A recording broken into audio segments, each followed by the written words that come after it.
Përshëndetje të gjithëve, po takohemi kështu sërish në podcastin e radhës të CU Talks. Sot në fakt do të flasim një temë mjaft interesante, duke qenë se jemi edhe në prag të festave të fundvitit, kemi zgjedhur që të flasim pak a shumë me kolegen time të dashur dhe njëkohësisht edhe një shoqen tim shumë të mirë, me Sarën, e cila do të na flas nga një perspektivë tjetër në lidhje me festat e fundvitit dhe në lidhje me atë se si ne i përjetojmë këto festa si student, por edhe si njerëz në përgjithësi. Sara, përshëndetje dhe faleminderit shumë që ke ardhur në podcastin ton. Përshëndetje Hava, përshëndetje të gjithëve.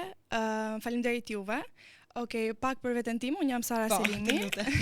Me që unë e njoh Sarën, nuk e pash të arsyeshme që ta pyes kush je, sepse e njoh shumë mirë, por duke qenë se e kemi patjetër, të lutem prezantohu dhe na trego se kush je. Unë jam Sara Selimi, studente në Fakultetin e Shkencave Shoqërore Bashkëore, jam në vitin e dytë duke studiuar psikologjinë. Okej, faleminderit shumë Sara. Ndërkohë, a mund na tregojsh pak se pse pikërisht ishte psikologjia zgjedhja jote? Çfarë të shtyu më shumë në studimin e psikologjisë? Mua çdo herë si person më ka pëlqyer shumë të njoh njerëzit në mënyrë më të thellë, jo vetëm nga ajo që tregojnë. Po ashtu dhe të njoh veten edhe më mirë, se duke studiuar psikologjinë fillon të njohësh edhe veten, por edhe të tjerët, normal. Patjetër. Ndërkohë siç e përmenda edhe më parë, sot do të flasim më shumë rreth festave të fundvitit. Si mendon ti pse është kjo gëzimi kaq i madh, euforia tek ne si student, por edhe tek njerëzit në përgjithësi, pikërisht në prag të festave të fundvitit? Unë mendoj se psikologjia jonë e lidh fund vitin me emocione shumë të këndshme dhe shumë të mira, sepse do me thënë fillojnë edhe pushimet, fillon të bashkohesh me familjen, edhe normal presim do me thënë gjërat mira nga festat. Patjetër që po.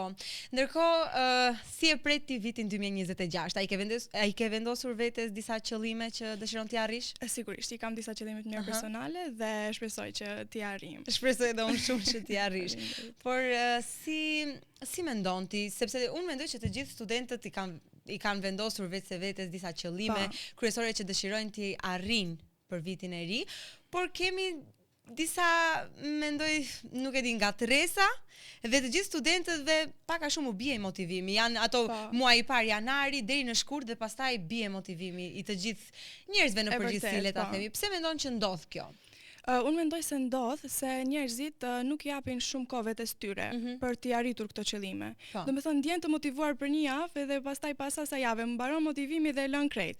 Dëshirojnë që të kenë t'i japin më shumë kohë vetes, se nuk mund të kesh rezultate më njëherë, ajo është proces i gjatë.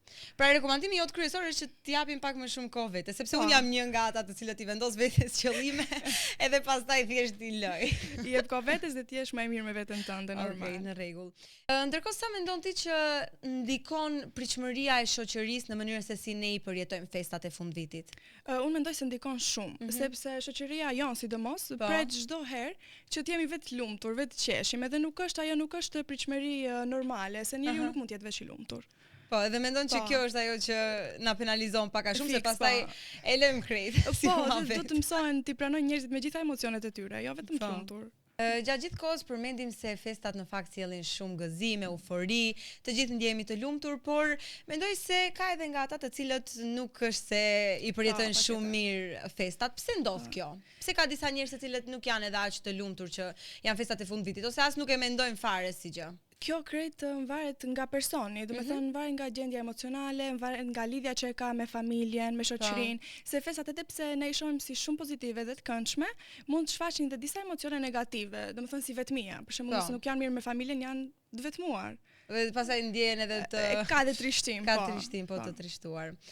Çfarë këshille do t'ju jepje ti njerëzve të cilët pikërisht në prag të festave të fundvitit ndjehen të demotivuar, nuk kanë asnjë qëllim, nuk është se ndjehen mjaft të lumtur për edhe sikur kanë dështuar. Po, edhe sikur kanë dështuar. Çfarë mendon se do t'i motivonte ato nga një psikologe e ardhshme?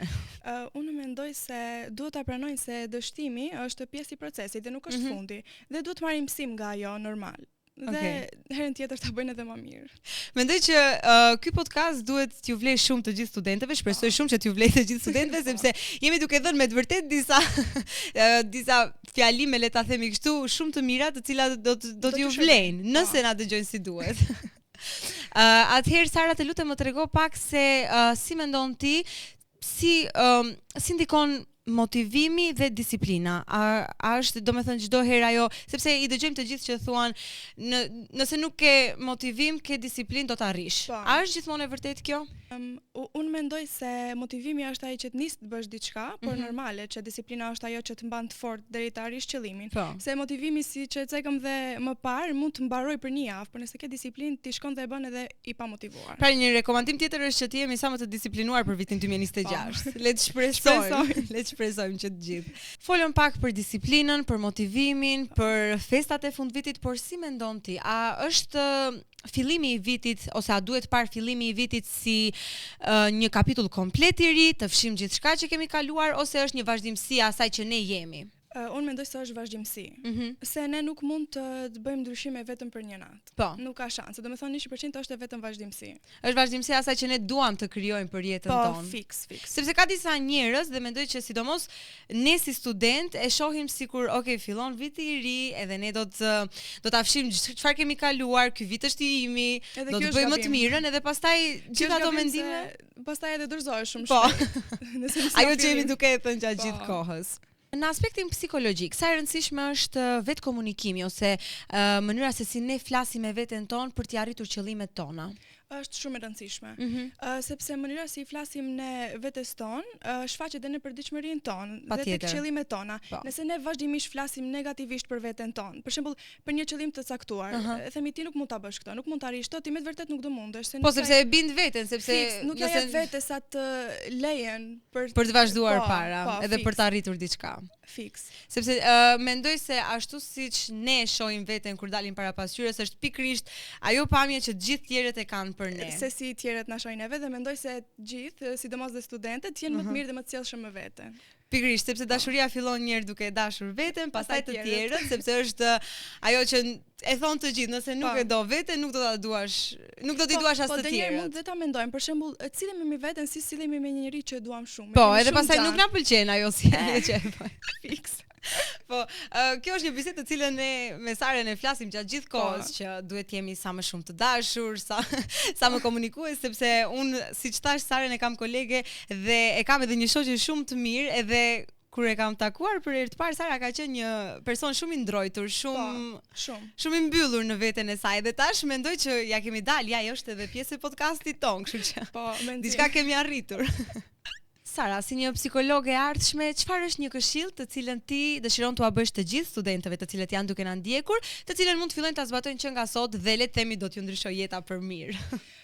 Një këshill që mund ta mendoj tash është fillo me diçka sot dhe jo me 10 gjëra nesër. Wow, kjo ishte e papritur edhe për se këto ja bëj edhe vetes. Shumë e bukur. Jo do t'i bëj nesër të dy, ajo pastaj nesër të tre dhe pastaj e lë krejt. Domethënë, për vitin 2026 fillojmë pak nga pak. Bëj sot diçka, jo të gjitha nesër. Në rregull. Kjo le të jetë atëherë edhe le ta përfundojmë kështu kaq bukur me këtë thënie tënde. Faleminderit shumë nga zemra që ishe sot këtu me mua në podcastin CU Talks. Ishte një kënaqësi shumë e veçantë për mua të të kem këtu edhe ta kemi një kujtim me Sarën në podcastin e universitetit. Faleminderit shumë, Sara. Faleminderit edhe ty edhe juve, gjithëve, edhe u kënaqa shumë. Faleminderit shumë edhe një herë.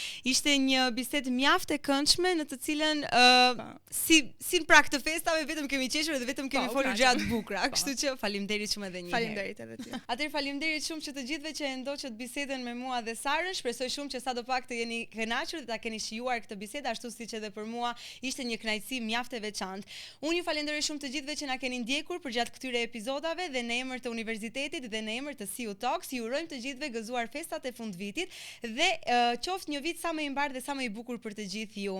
Faleminderit shumë që na dhe faleminderit shumë që gjatë gjithë kohës jeni prezent dhe të gjithë atyre të cilët kanë ardhur në podcastin tonë, një falënderim nga zemra. Gëzuar festat e fundvitit dhe do takojmë sërish në podcastin e ardhshëm. Deri atëherë, mirëmbëjtje.